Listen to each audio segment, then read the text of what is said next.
ये social media का दौर है। हमारे यहाँ अक्सर ऐसी बेशुमार बातें जो रसूलुल्लाह की तरफ मंसूब करके बयान की जाती हैं, हालांकि उनका हकीकत से कोई ताल्लुक़ नहीं होता।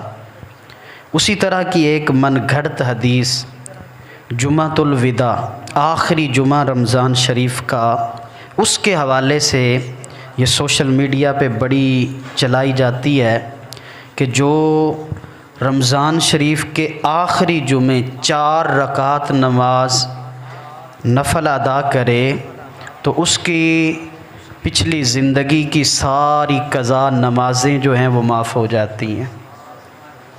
हालांकि ऐसी कोई हदीस नहीं है, ऐसी कोई हदीस। मुल्ला अली कारी अलैहिर्रहमा ने इसको बातिल करार दिया और भी दीगर मुहद्दिसीन ने भी फरमाया कि ऐसी कोई इबादत नहीं जो साबिक़ा इबादतों का कफ़ारा बन सके, ऐसी कोई इबादत नहीं है। इसलिए ये मनगढ़ंत बात है, इसको शेयर करने से, इसको सुनने से और ऐसा अमल करने से गुरेज़ कीजिए। नबी पाक सल्लल्लाहु अलैहि वसल्लम की तरफ ये गलत बात मंसूब है।